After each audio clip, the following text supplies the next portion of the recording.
오늘도 주님 사모하는 마음 가운데 주의 제단에 나와 하나님께 예배드리는 성도 여러분, 하나님께서 베풀어 주시는 은혜와 축복 받아 누리는 복된 시간이 되시기를 주님의 이름으로 축원을 드립니다.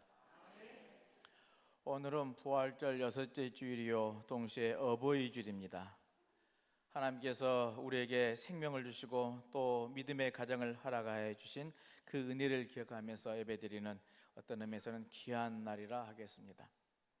특별히 오늘 우리는 부모님의 사랑과 헌신을 돌아보면서요, 또한 우리 자신이 어떤 믿음의 사람으로 살아가야 하는지에 대해서 깊이 묵상하는 계기가 되었으면 좋겠습니다.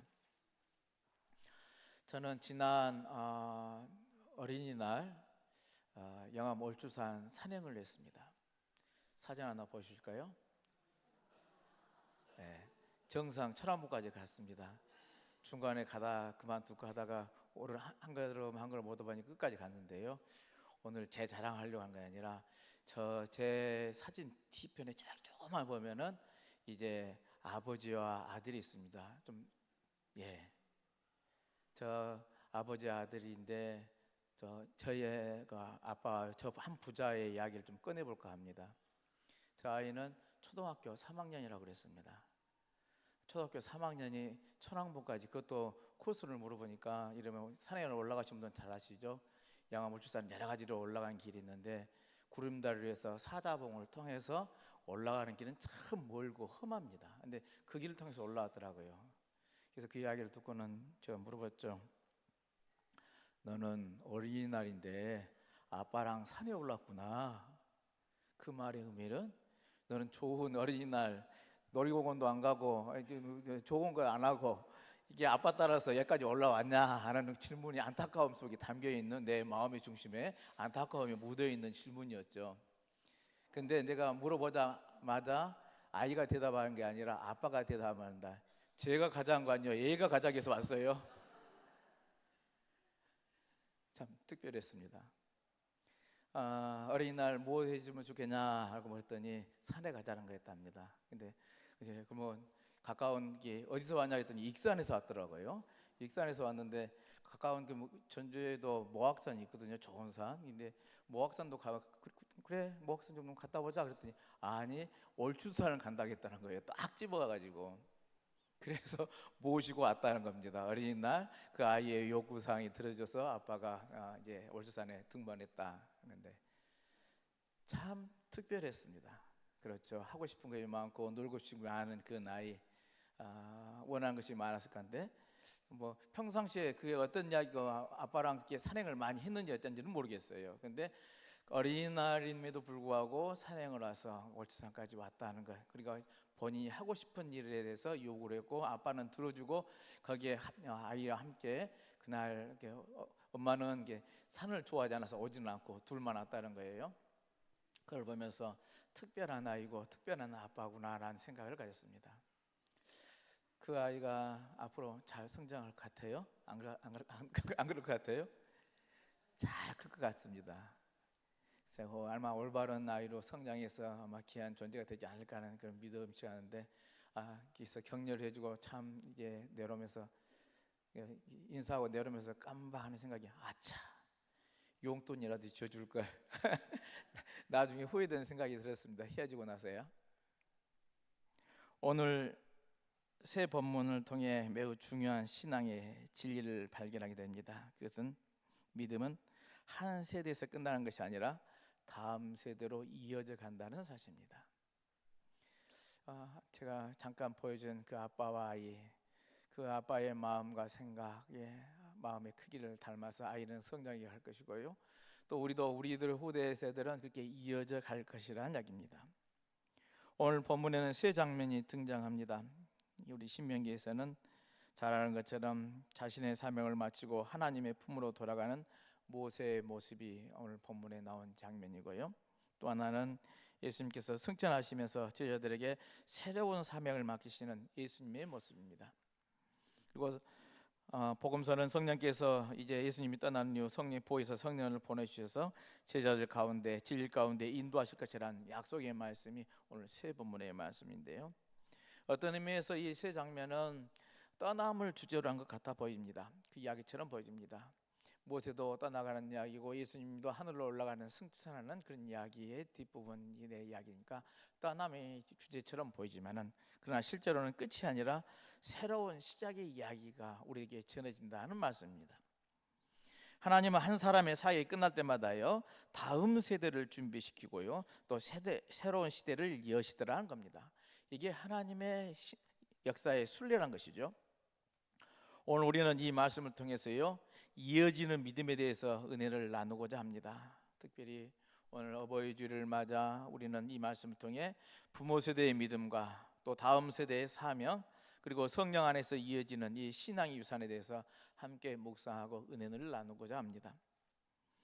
먼저 신명기 34장은 모세의 마지막 장면입니다. 우리 잘 아는 것처럼 모세는 느보산에 올라가서 하나님께서 약속하신 가나안 땅을 바라보게 합니다. 하나님은 그에게 이 가나안 땅을 보여주십니다. 그러나 그는 그 땅에 들어가지 못한 것이죠. 인간적으로 보면은 너무나 안타깝고 아쉽고 안타까운 장면이 이 장면이 아닐까 싶습니다. 모세가 누구입니까? 이스라엘을 애굽에서 종살에서 이끌어낸 이스라엘의 지도자 아닙니까?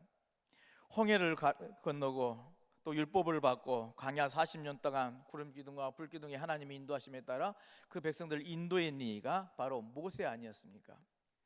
그런데 정작 그는 가나안 땅을 바라보기만 하고 들어가지를 못하고 말았다는 겁니다.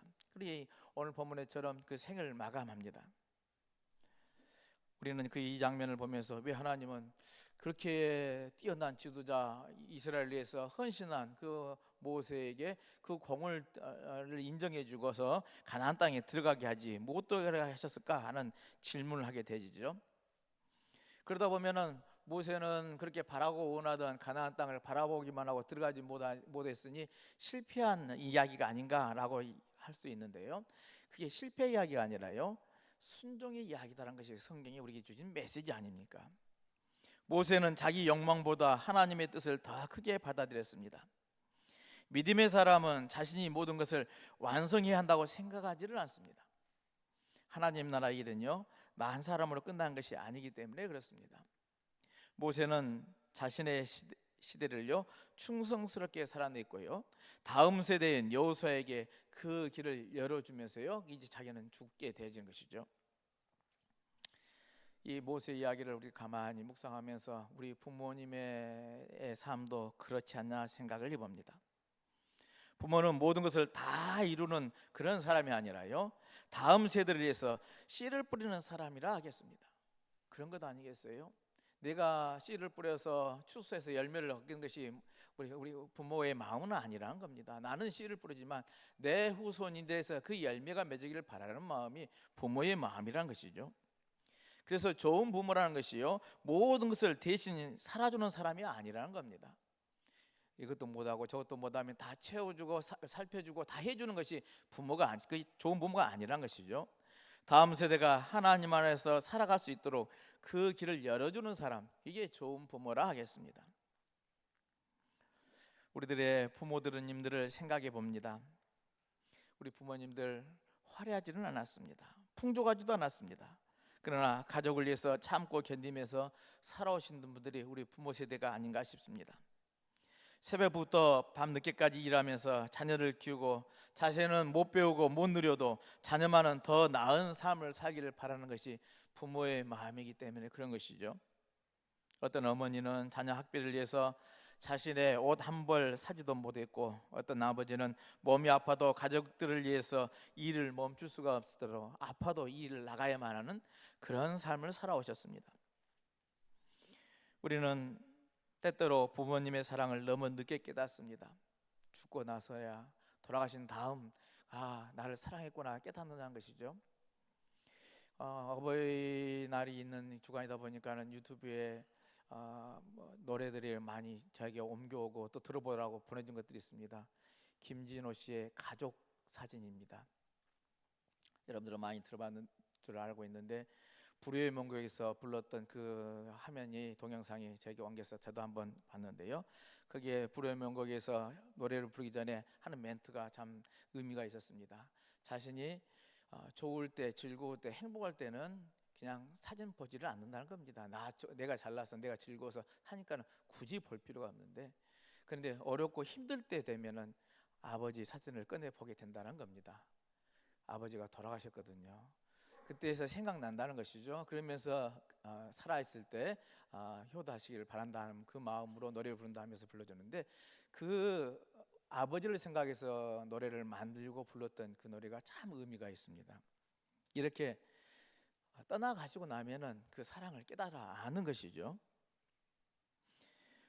젊었을 때는 잔소리처럼 들렸던 말들이 세월을 지나고 보니 그게 사랑이었음을 알게 되지더란 겁니다. 우리들의 부모님의 사랑은 계산하지는 않습니다. 그렇죠? 희생하면서도 티내지도 않습니다. 그리고 자녀가 잘 되면 그것으로 만족하더라는 겁니다. 근데 이런 부모님의 그 모습이요, 하나님과 닮았다라는 겁니다. 그게 늘 우리 부모님의 그 사랑을 하나님의 사랑과 비유해서 성경에 많이 표현을 하죠. 그렇게 오늘 어버이주를 우리는 감사하는 삶이 되어야 할 줄로 믿습니다. 부모님이 완벽해서가 아니라 사랑으로 우리를 품어주시기 때문에 그런 것이죠. 동시에 오늘 우리는 스스로에게 물어봐야 할 것입니다. 나는 다음 세대에 무엇을 남기고 있는가 하는 겁니다. 돈보다 귀한 유산은요, 믿음인 줄로 믿습니다. 집보다 귀한 유산은요, 사랑입니다. 성공보다 귀한 유산은요, 하나님을 경외하는 삶이라 하겠습니다. 오늘 우리는 어버이주를 맞아 부모님의 헌신을 기억하시길 바랍니다. 우리 부모 세대는 완벽하지 않았지만 묵묵히 삶의 짐을 감당해 오셨습니다. 어려운 시대 속에서도 자녀들을 먹이고 공부시키고 신앙에서 키우기 위해서 눈물로 기도하면서 세월을 살아오셨습니다. 새벽마다 교회를 지키고 기도하는 어머니들, 가난한 살림 속에서도 자녀들을 위해서 희생하던 아버지들, 자신은 고생하면서도 자녀에게는 더 좋은 것을 주고 싶어 했던 부모님들의 사랑 속에서요, 우리는 자라왔더라는 겁니다.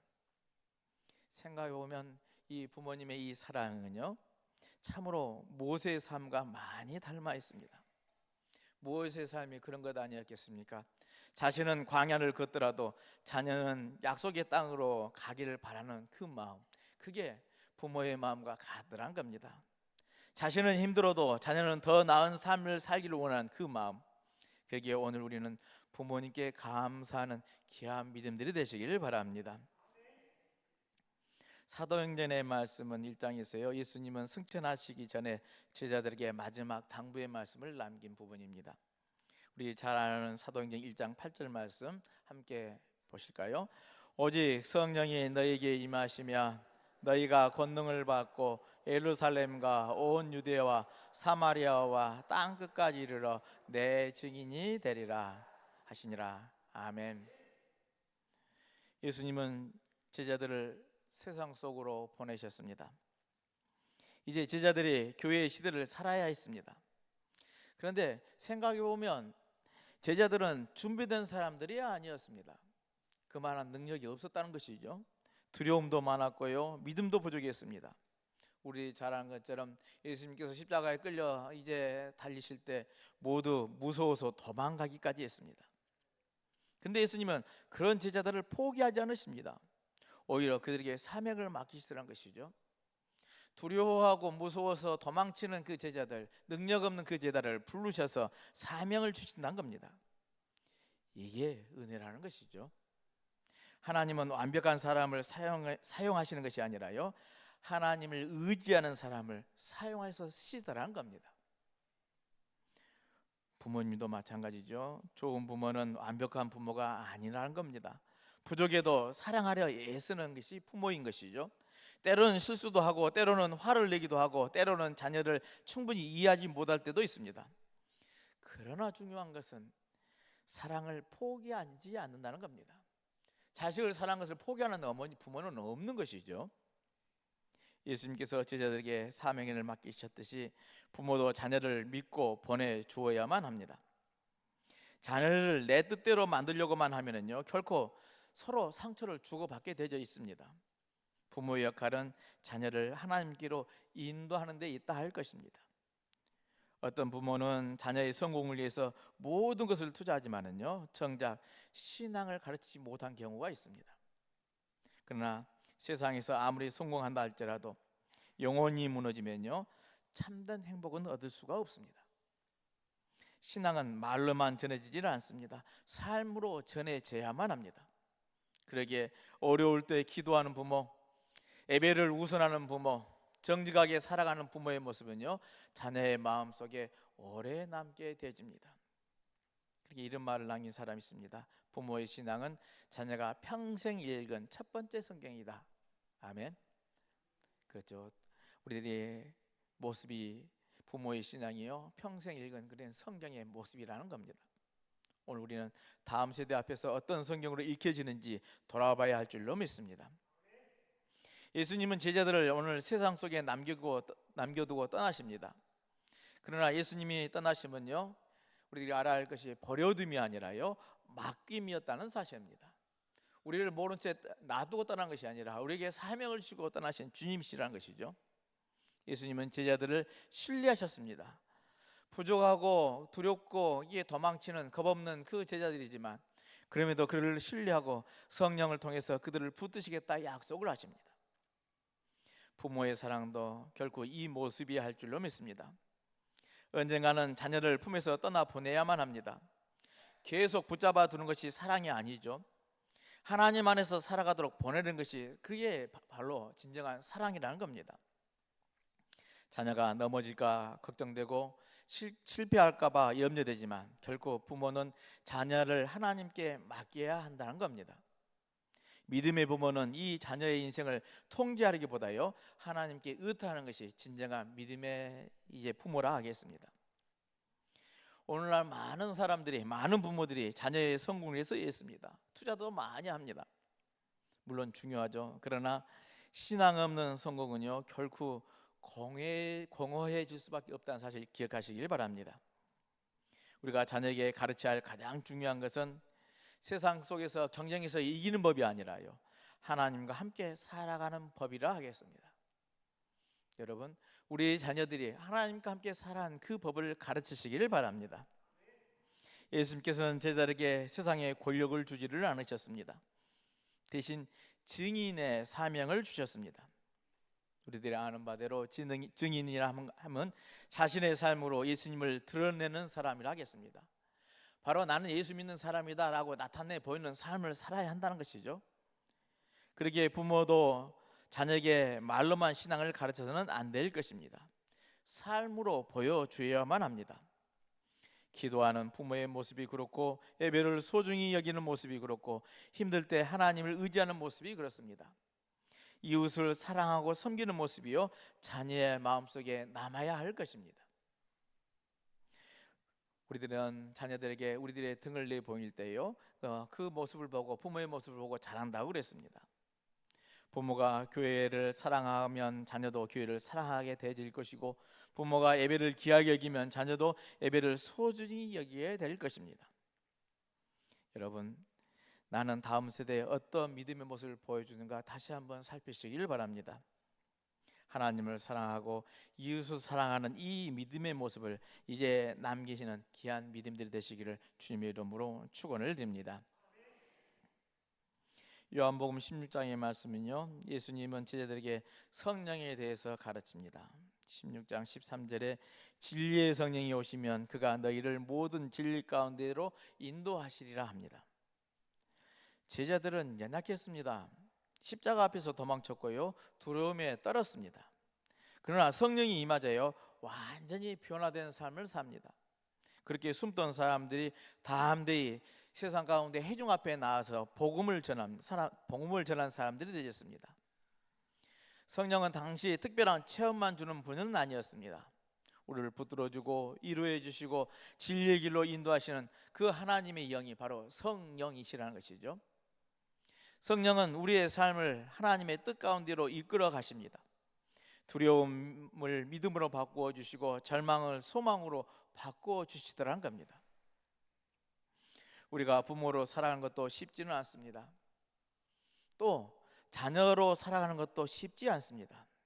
가정을 지킨다는 것 정말 어렵고 힘든 일입니다. 왜냐하면 말 한마디에 서로 가족 관계에서도 상처를 받게 돼주고 서로 이해하지 못해 마음이 멀어질 때도 있다라는 겁니다. 특별히 오늘날은 세대 간의 갈등이 점점 커져가고 있습니다. 우리 가정에도 성령의 도우심이 필요하다는 것이죠. 부모와 자녀 사이에 갈등이 있고 세대 간의 상처와 오해, 삶의 무거운 짐과 애로움 속에서요, 우리 인간의 힘으로는 해결할 수 없는 일들이 참으로 우리 가정사에 많이 있더라는 겁니다. 그러나 성령께서 우리 가운데 역사하시면요, 이런 모든 갈등이, 모든 관계가 회복되어지게 될 줄로 믿습니다. 성령께서 우리의 마음을 새롭게 하시면요, 이 가정이 회복되어진다는 겁니다. 굳은 마음이 부드러워지고 원망이 감사로 바뀌고 상처가 치유되게 될 줄로 믿습니다. 특별히 오늘 우리는 연로하신 부모님들의 기도하는 귀한 믿음들이 되시길 바랍니다. 몸이 약해지고 기억이 흐려지고 삶이 외로워지는 그 시간 속에서도 하나님께서 이루어 주시기를 간절히 기도하시기를 바랍니다. 또한 젊은 세대들을 위해서도 기도하시기를 바랍니다. 혼란한 시대 속에서도 믿음을 잃지 않도록, 또 세상의 가치에 휩쓸리지 않도록 성령께서 붙들으시기를 간절히 기도하는 어른들이 되시길 바랍니다. 교회는 세대가 이어지는 공동체입니다. 나만 믿고 나만 잘 살고 나만 천국 가는 그런 곳이 아니라는 이야기입니다. 어른들만의 교회도 아니고 젊은이들만의 교회도 아닙니다. 믿음의 유산이 흘러가는 공동체여야만 합니다. 나이 든 세대는 다음 세대를 축복해야 하고 젊은 세대는 앞선 세대를 존중하면서 일구 가는 그런 공동체, 그럴 때 교회는 건강하게 세워지게 될 줄로 믿습니다. 사랑하는 성도 여러분, 모세는 떠났지만 믿음은 남았습니다. 예수님은 승천하였지만 복음은 계속 이어져 갔습니다. 성령께서는 오늘 또 교회와 우리 가정 가운데 역사하고 계십니다. 그러므로 우리는 두려워하지 말아야만 합니다. 하나님은 언제나 다음 세대를 준비하시고 믿음의 길을 이어가게 하십니다. 저들은 믿음은 이어달리라고 생각을 합니다. 나 혼자 달려서 끝이 아니라 그 다음 세대에 바톤을 넘겨주세요. 계속 이어가도록 하는 것, 그게 믿음이라는 이야기입니다. 우리의 신앙은 이렇게 이어져 가는 것이죠. 한 세대의 헌신이 다음 세대의 믿음으로 자라나더라는 겁니다. 오늘 어버이 주일에 부모님의 사랑에 감사하십시다. 그리고 우리 또한 누군가의 믿음의 길을 보여주는 그런 사람이 되시길 바랍니다. 우리의 자녀들이 기억할 수 있는 그런 부모, 우리의 다음 세대가 우리의 삶을 통해서 하나님의 볼 수 있는 귀한 부모들이 되시길 바랍니다. 그래서 우리 부모님은 완벽하지 않았지만 하나님을 사랑하셨던 분이었다. 어려운 순간마다 기도하셨던 분이었다. 믿음으로 살아가려 애쓰던 분이었다. 그런 믿음의 흔적이 다음 세대를 살게 된다는 사실을 꼭 기억하시길 바랍니다. 그리고 이런 고백이 우리 가정의 가운데 이어져 가시길 바랍니다. 부활하 주님께서 우리 가정과 교회 위에 성령의 은혜를 부어주시고 믿음의 시간을 이어가게 해주시게 될 줄로 믿습니다. 그런 은혜가 풍성히 임하는 복된 삶이 되시기를 주님의 이름으로 축원을 드립니다.